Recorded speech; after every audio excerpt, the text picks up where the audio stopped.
Hello Canning channel people, நம்மளோட விஜயகாந்த் இறந்த நிலையில் அவரை பற்றி நிறைய மர்மங்கான விஷயங்கள் நடந்துகிட்ருக்கு.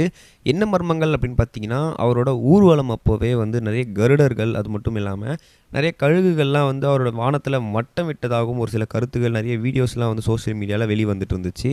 அந்த வரிசையில் இப்போ இன்னொரு திகிரும் தகவல் ஒன்று வந்திருக்கு அப்படின்னு தான் சொல்லணும். என்னப்பா சொல்கிறீங்க அப்படின்னு கேட்டால், எஸ், தருமபுரி மாவட்டத்தில் அவங்களோட ரசிகர்கள், தொண்டர்கள் எல்லாருமே சேர்ந்து என்ன பண்ணியிருக்காங்கன்னா, விஜயகாந்த் சாருக்கு முதல்ல வந்து ஒரு சிலையை வந்து திறந்து வச்சுருக்காங்க அப்படின்னு தான் சொல்லணும். அந்த சிலையை ஏற்பாடு பண்ணி திறக்கும்போது கிட்டத்தட்ட ரொம்ப நாள் ஆயிடுச்சு.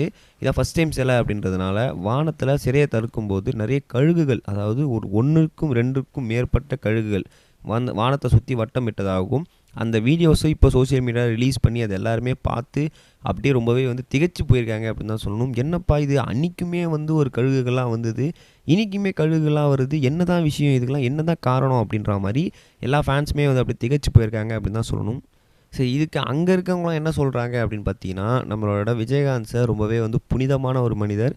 ஸோ புனிதமான மனிதருக்கு மட்டும்தான் இந்த மாதிரி விஷயங்கள்லாம் நடக்கும். ஸோ அதனால தான் வந்து இறுதி உலகத்துலேயுமே வந்து நம்மளோட கருடர்கள்லாம் வந்து வட்டமிட்டாங்க. இப்போ வந்து இந்த இடத்துலையுமே வந்து சிலை திறப்புக்குமே வந்து கருடர்கள்லாம் வந்து வட்டமிடுறதுக்கு காரணம் அதுதான்.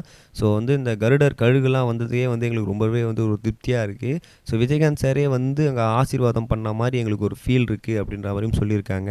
ஸோ அந்த எப்பயுமே சிலையாக வந்து பார்த்துட்டு இருப்பாங்க. இப்போ அந்த கருடர்கள்லாம் வந்து அங்கே வந்து ஆசீர்வாதம் பண்ண உடனே அந்த சிலைக்கு ஒரு உயிர் வந்துருச்சு. அது உண்மையாகவே சிலை கிடையாது, விஜயகாந்த் சாரே வந்து அங்கே உட்காந்துருக்க மாதிரி நாங்கள் இனிமேல் நினச்சிப்போம் அப்படின்ற மாதிரி அவங்க ஃபவுண்டர்கள் எல்லாமே ரொம்பவே மகிழ்வோடு தெரிவித்தாங்க.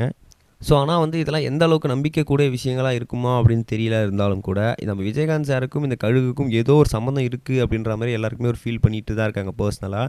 ஏன்னா இறுதி உருவத்திலும் சரி, இங்கேயும் சரி, எப்போ போனாலுமே இந்த கழுகு வந்து வானத்தில் வட்டமிடுறது, இது எந்த விஷயம் தெரியல. நம்ம நெக்ஸ்ட் வீடியோ கைஸ். இது வரைக்கும் கனெக்டிங் டிவிக்கு சப்ஸ்கிரைப் பண்ணனா மறக்காமல் சப்ஸ்கிரைப் பண்ணிக்கங்க. உடனடி அப்டேட்ஸ் பெறுவதற்கு நோட்டிஃபிகேஷன் பெல்லையும் கிளிக் பண்ணிக்கங்க.